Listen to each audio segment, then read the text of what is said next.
Hello, I'm Simon Sporter, and I'm very pleased to say that today I have Danny Sapsford with me. Welcome, Danny. Hi there. Danny's going to tell us about his tennis journey and some amazing things that he does in tennis. So, Danny, can we start today by just tell me about your tennis background? Where have you come from? What have you been doing? And where are you now? It's been a long journey. I've been in tennis for probably the best part of 45 years now. Don't come from a tennis family at all, very much a football family, but just played tennis during the summer holidays one year. And just my kind of development and career just snowballed from there, really. I went from a summer camp to a local club to entering a tournament to being spotted by a local coach who wanted to give me some lessons, and within a year and a half, I was number one in the country. So and that was at under 12 level. So yeah, and played from there, had a reasonable career. Davis Cup player for Great Britain on a few occasions. Played numerous Grand Slams. Played Wimbledon a lot. Yeah, so like I said, I've been in tennis for 45 years. I've worked for the LTA, the Tennis Federation, on stopping. I've done some commercial coaching as well at kind of commercial clubs, and I now run a tennis charity called Bright Ideas for Tennis. So I think I've kind of done pretty much every job there is to do within coaching, from playing and coaching and now charity manager. So it's been a long journey, but a very pleasant one, should I say. So thank you. When I'm fortunate enough to speak to what I describe as elite tennis players, I always ask them either their most exciting match they ever played or just their biggest highlight of their entire career. And often they say, "Oh, hard to choose that one," but they always come up with one. Yeah, no, it's hard to choose. Obviously there are so many, and when you actually sit down and think about it and talk with ex-colleagues and friends who are also players, it jogs your memory and you remember lots and lots more. But I guess standout moments for me, obviously playing Davis Cup. I never actually played in a home tie. I was part of a team for a home tie, but I never actually got on court. I played a couple of times abroad, which was a lovely experience, but it would have been nice to have kind of experienced the home crowd, I think. Playing at Wimbledon was probably as close to experiencing a home crowd in a Davis Cup tie that I've come to. I made third round of Wimbledon in '99. Lost to Pete Sampras on court one, the new court one, which was a nice experience. That was my final match, actually. I retired after that match. But any Wimbledon match was good.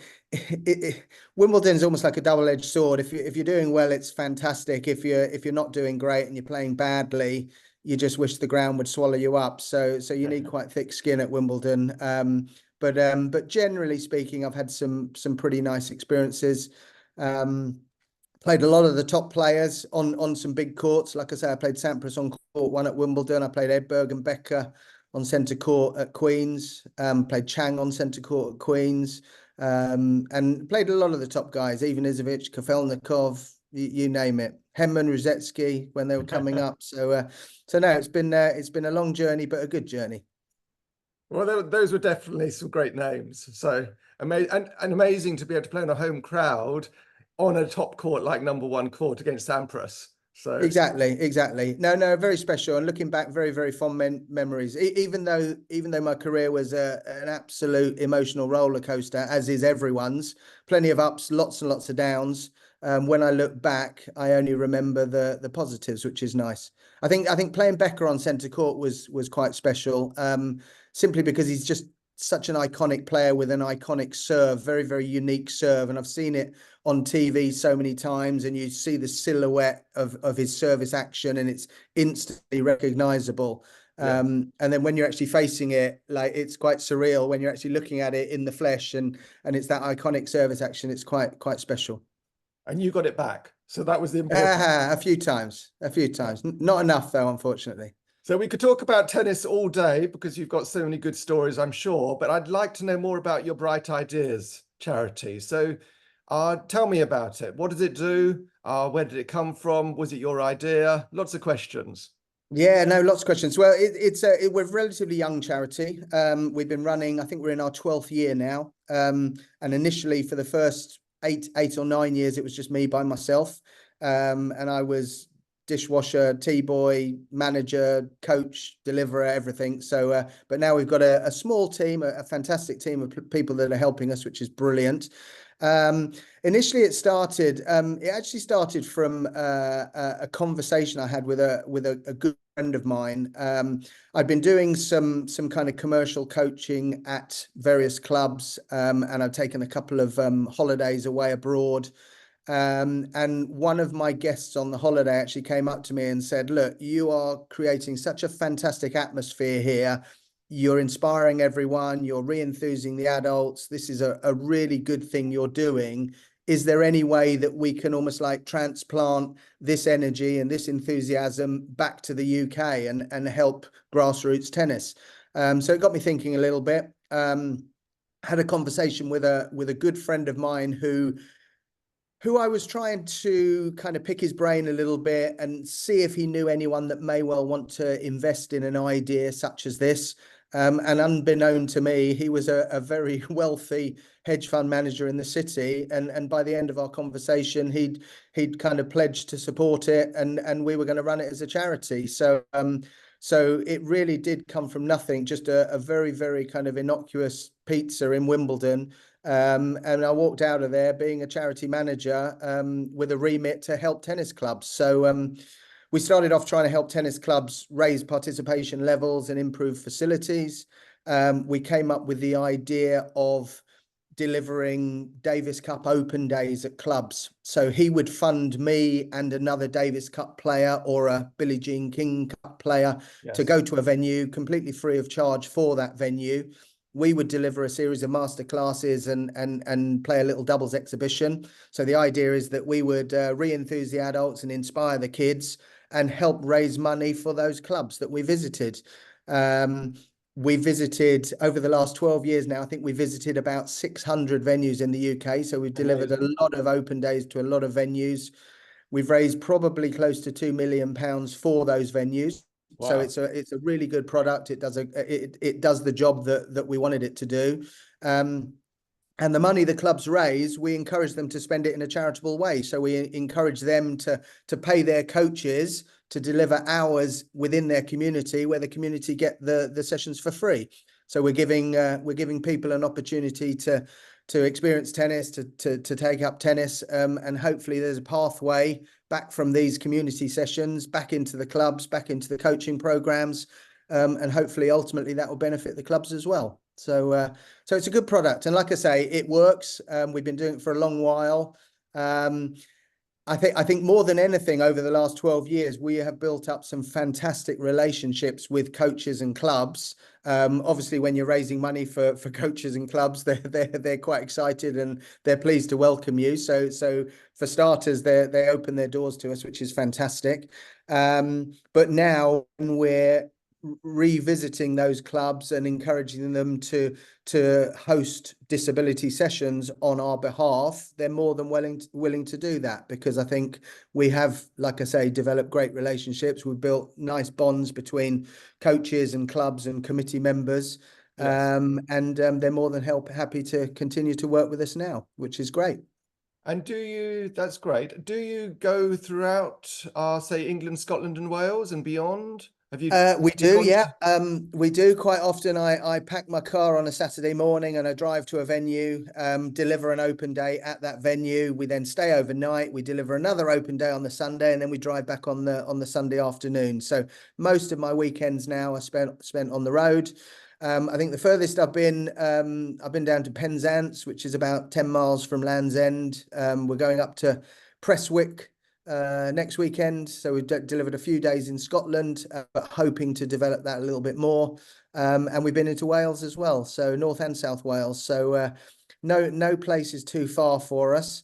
It might take us a little bit of a while to get to clubs that are much more rural and much more further afield, because we do try and wait until we've got two venues within a reasonable distance of each other so that we can combine the two in the same weekend.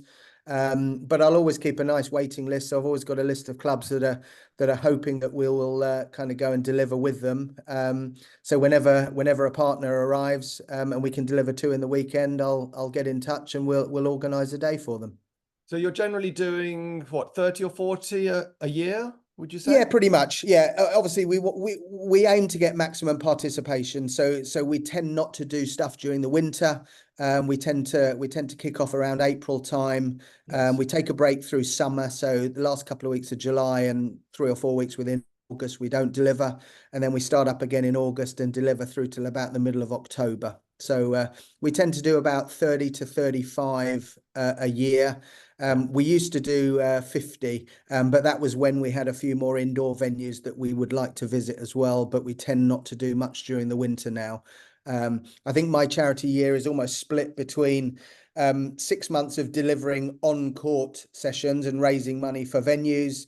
And then we spend 6 months probably within now exploring and expanding our disability program. So writing grants, doing fundraisers, so that we've got money to hopefully provide and expand our disability program, which is almost taking a priority now. I think initially for the first 7 or 8 years of our operation, the priority was clubs and fundraising for clubs. But now we've got some quite ambitious goals of trying to set up 500 disability venues within the next 5 years. So that's Amazing. quite a challenge. But like I say, I think we're currently sitting at about 115, and we're quite confident that we've got the contacts and we've got the kind of team in place and the infrastructure in place to be able to deliver 500 within the next 4.5 years now. Okay, all makes sense. So when you describe the disability space, is it inclusion in general? Because I always think in terms of, most people will think of wheelchair tennis, but for me, there's a lot more to it than simply wheelchair Absolutely. tennis.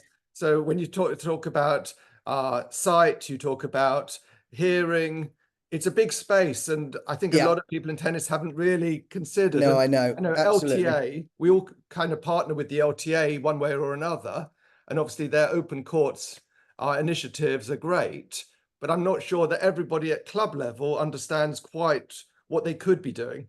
Absolutely, and I think one of the first kind of arguments I hear when I call up a coach or a committee member and say, "Hey, would you like to host a disability session?" Yes. They would always say to me, "We'd love to, but we don't have wheelchair access." And wheelchair players, wheelchair users, they probably take up about 5 or 6% of the overall disabled population. So it's a very small percentage. It's got the highest profile Yes. because we play wheelchair tennis at all the Grand Slams and the Paralympics, so everyone knows about wheelchair tennis. But we try and encourage clubs that even if they don't have the wheelchair access, obviously we try and encourage them to make that access. But if they can't, that then excludes only probably about 5%, and we can still help 95% of the disabled population. So quite a lot of the sessions we run at the moment are learning disabilities, autism, obviously blind tennis, deaf tennis, that type of thing. So there are lots and lots of people that we can still provide opportunities for outside of the wheelchair wheelchair Exactly. arena. Exactly. And is it always you? So when you go out to the clubs and the venues, is it always you with one of the tennis family? How do During you do it? the, I guess people who know me know I'm a little bit of a control freak, and I do like or I find it hard to delegate. But like I say, over the last 4 or 5 years, we have built up a good team now. Whenever I deliver the Davis Cup Open days, that's always probably me with one other. So I do a lot of work with guys like Luke Milligan and James Auckland and Lucy Arle and Marcus Willis. Really good guys, professional tennis players, ex-Davis Cup players, with great stories to tell. They're great with the kids. They're very approachable with the adults. So we tend to deliver the open days between ourselves. And then the disability sessions, the disability training, I have a great bunch of tutors. So I tutor a little bit myself. We've got Mark Bullock and Stuart Wilkinson, who have got between them probably 50 years of disability experience, like numerous Paralympics. They've got a fantastic kind of CV as far as disability and inclusive tennis goes. And we've got John Wildman, who's recently come on board with us, who doesn't have as much experience. He's very similar to me, been working within the disability world for probably 7 or 8 years. He's based at a club in North London now, and he coaches close to 1,000 SEN students a week. So he's got his own fantastic individual program, and he helps us with the tutoring as well. So a really good team. We think we've got a good team anyway. We think we certainly, we're a small charity, but we think we punch above our weight. So we like to think we do a good job. So I'm going to share your link, obviously, with this video. But how do people get in touch with you if they want to find out more? We're very open. We've got numerous kind of contact details on our website, brightideasfortennis.org. So you can get in touch with me via email or mobile phone number, which is very prominent on the website.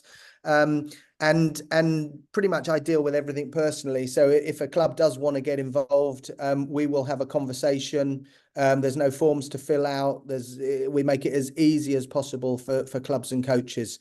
So if anyone does want to get in touch and get involved, we offer what we think is quite an attractive package to clubs and coaches to get involved within the disability program.